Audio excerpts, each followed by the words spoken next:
Our only task is to assess whether the deprivation decision was unlawful.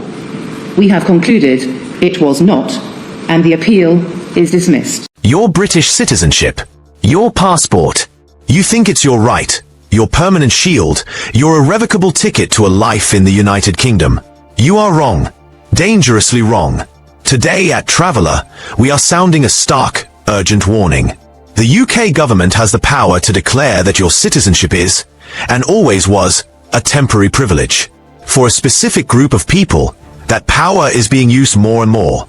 Know this, you may not get citizenship in the UK, and if you already have it, it can be snatched away, leaving you stranded and potentially stateless.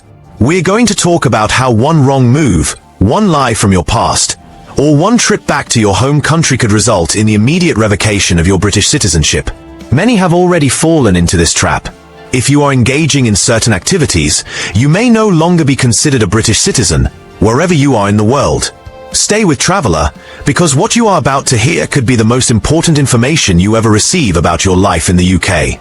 Let's start with a case that has shaken the very foundation of what British citizenship means. Shamima Begum.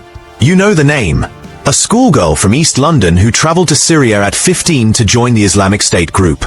In 2019, after she was found in a Syrian detention camp, the Home Secretary made a decision that echoed across the globe. He revoked her British citizenship on national security grounds. For years, Begum has been fighting this decision. Her lawyers have argued she was a child, a victim of trafficking who was groomed online. They argue the government failed in its duty to protect her. But in February 2024, the UK's Court of Appeal delivered a crushing blow, dismissing her appeal. The lead judge, Dame Sue Carr, stated, "The fight didn't end there." Her legal team vowed to keep fighting. But in August 2024, her hopes were dashed again when the UK Supreme Court refused to even hear her appeal, stating it did not raise an arguable point of law.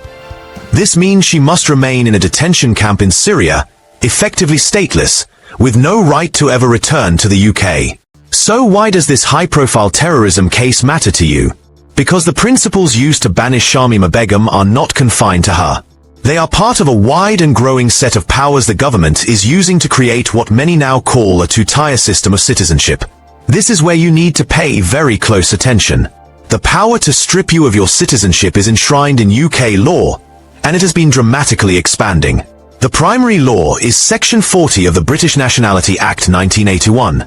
This power was widened by the Nationality, Immigration and Asylum Act 2002, which for the first time allowed the government to strip citizenship from people born in the UK who hold dual nationality. The powers were extended again by the Immigration Act 2014, and most chillingly, by the Nationality and Borders Act 2022.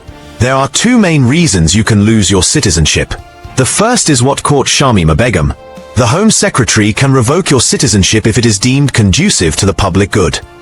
This is a broad term, but it is most often used in cases related to national security, which includes terrorism, espionage, or working to undermine the UK's interests on behalf of another country.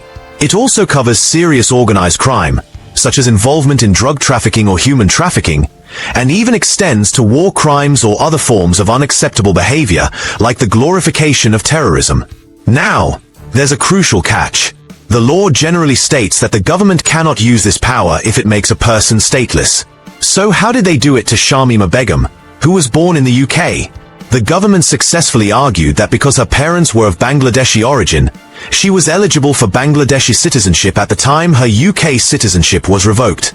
It didn't matter that Bangladesh stated there was no question of her being allowed into the country. The theoretical possibility was enough. This creates a terrifying reality for millions of British citizens with foreign heritage. A 2021 analysis suggested that nearly 6 million people in England and Wales could be eligible to be stripped of their citizenship because they could potentially claim nationality elsewhere through their parents or grandparents. This creates a two-tier system, where naturalised citizens and those with immigrant parents have fewer rights than those without a connection to another country. And the law has become even more draconian. The Nationality and Borders Act 2022 gives the Home Office the power to revoke your citizenship without telling you. They can do this if it's not reasonably practicable to give you notice, or if it's in the interest of national security or diplomatic relations.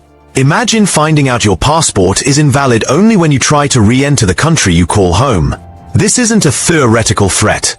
Since 2010, there have been at least 222 deprivation orders on public good grounds. But it's not just about national security. There is another, far more common reason people are losing their citizenship. Your citizenship can be revoked if it was obtained through deceit. This is where thousands of people are unknowingly at risk. This includes any instance where you have provided false information or forged documents during any stage of your immigration journey, concealed material facts like a criminal record you didn't declare or your true marital status, or even used a false identity. Unlike the public good rule, the law is much harsher here. The government is legally allowed to revoke citizenship on grounds of fraud, even if it renders a naturalized citizen completely stateless. Let me give you a real-world example. The case of a man identified as Ahmed.